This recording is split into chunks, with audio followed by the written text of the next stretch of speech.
Good afternoon, YouTube viewers and subscribers. Today I've got my recently acquired Laser 100 on the bench again. And I know in my last video I said the next time you see this engine you're going to see it on my stand running. But I've had a little change of plan there. And the reason is because John from Laser Engines was so kind to comment and make several comments on my last video. He provided a lot of good information.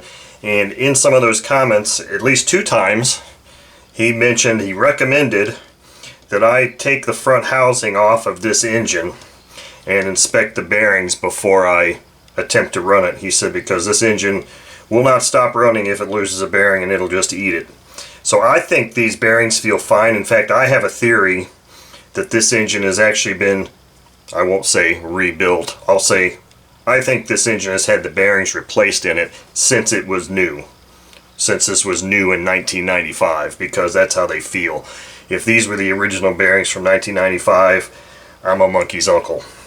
So, instead of doing a box to the bench review, what I'm going to do is I'm going to just go ahead and disassemble this engine and clean it up. And I'll get to why in a minute. But John just recommended just taking this front housing off and inspect the bearings, that type of thing. Well, I don't like to just half disassemble an engine.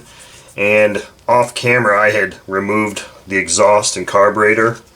And those of you that are unfamiliar with this engine, oh yes, and at lunch, let me go back to this part here. At lunch, when I came home, I did pop this thing off. It was on there pretty good. I used my 2-jaw pliers, or 2-jaw bearing puller, and I got this thing off. Now, here's the kicker.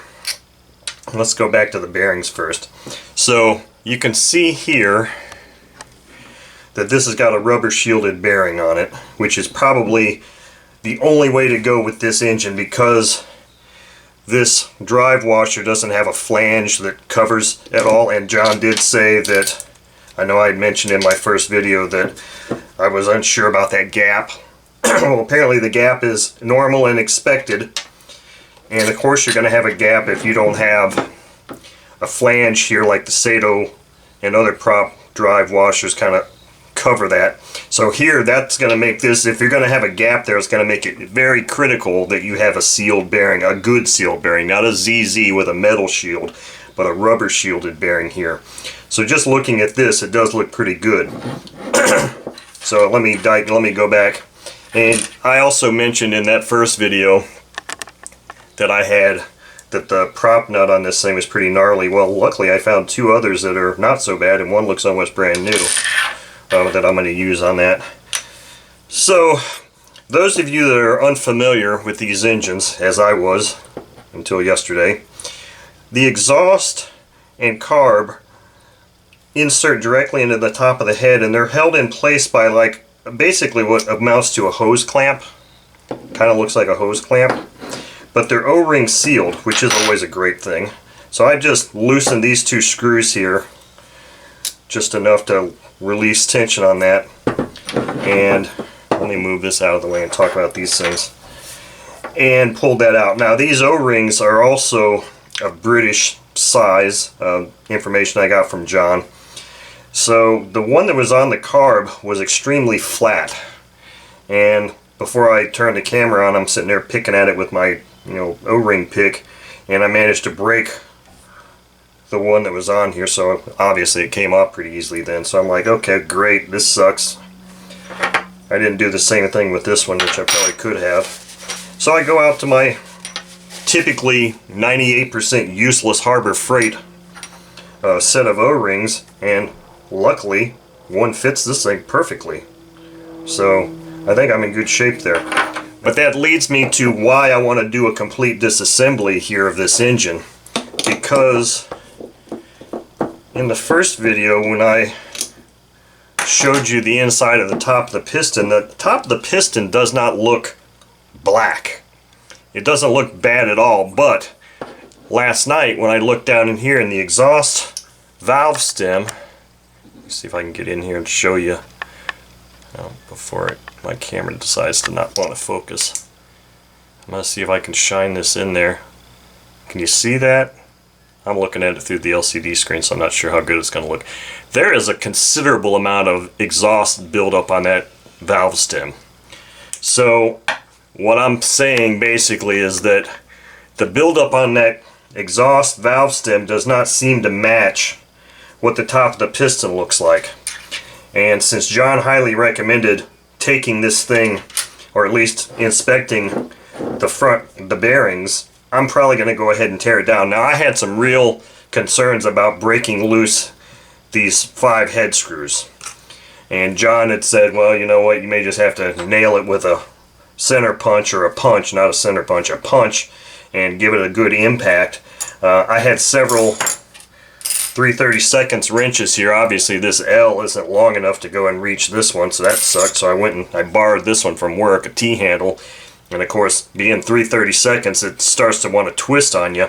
But luckily I did go to Harbor Freight and picked up something I've been needing for a while anyway, which is some punches.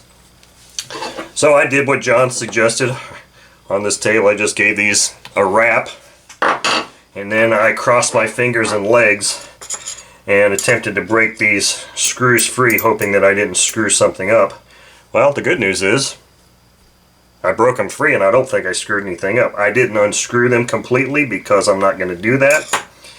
What I'm going to do here now is break loose this, the front housing. Now, John said I could also just kind of remove this nipple and stand it up on its edge, but I don't really want to go removing that unnecessarily. And yes, I did break these screws free first also.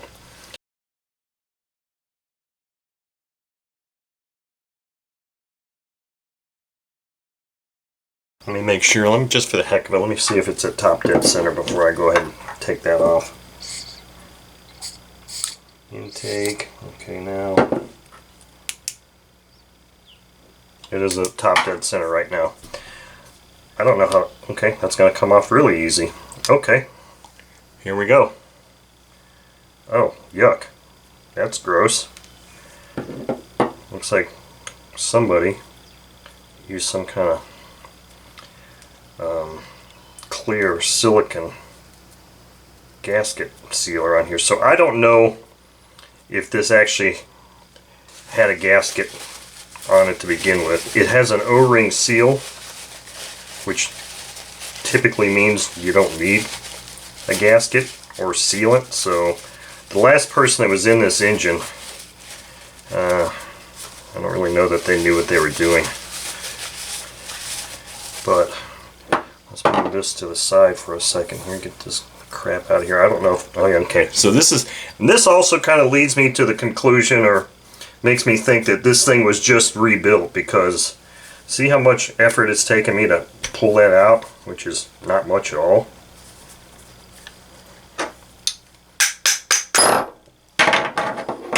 So there's our crankshaft.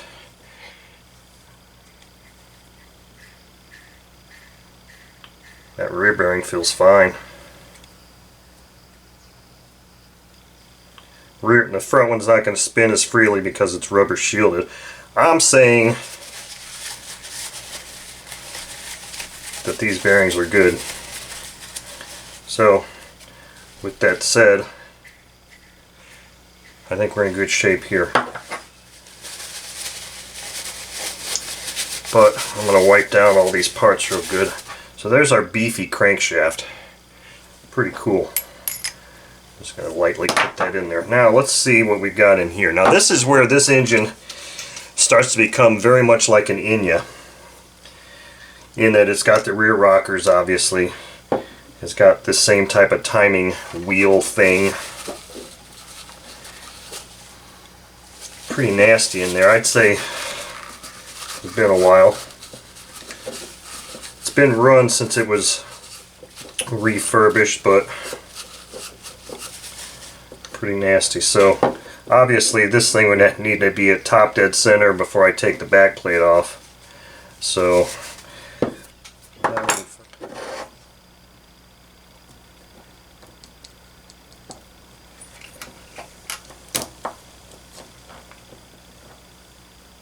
okay. So there's a, wow, look at those screws. Those screws have some nasty nastiness on them. Those things are really nasty. Okay, so I've got Boomerang Seals here.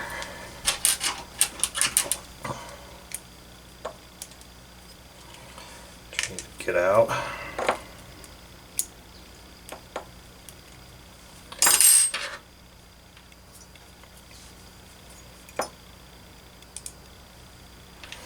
I guess I just did a reveal on the valves too, without even thinking about it. So yes, this engine has some runtime on it.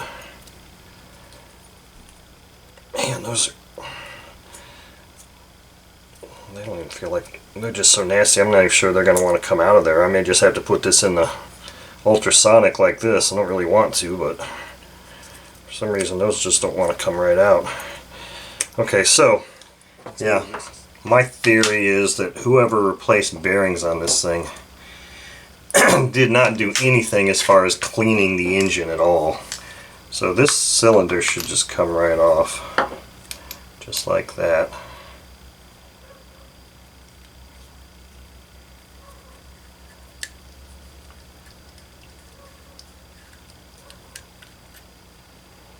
Holy crap, check this shit out.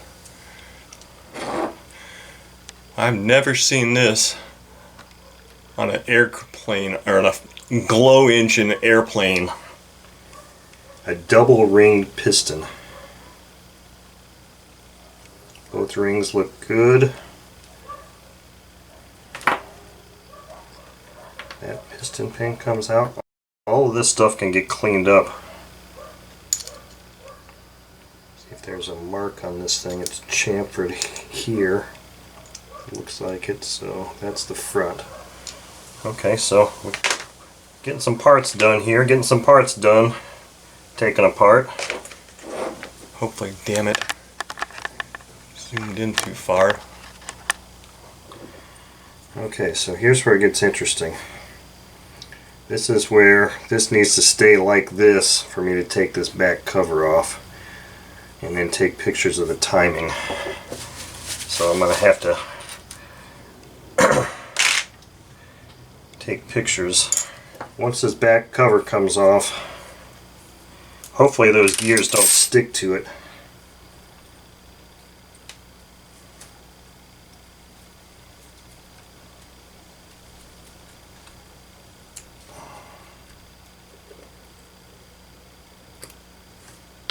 Okay. Oh, there are timing marks on it. There you go.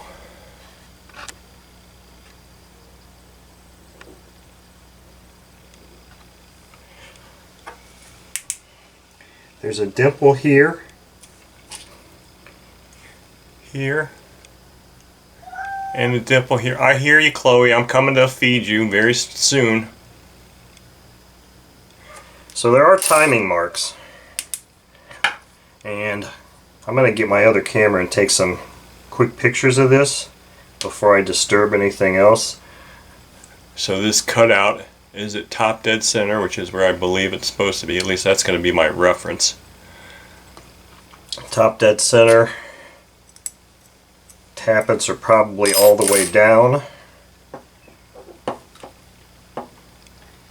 And they're about at 4 and 7 maybe o'clock. Okay, I'm going to pause it here, feed my girls, and continue on with this.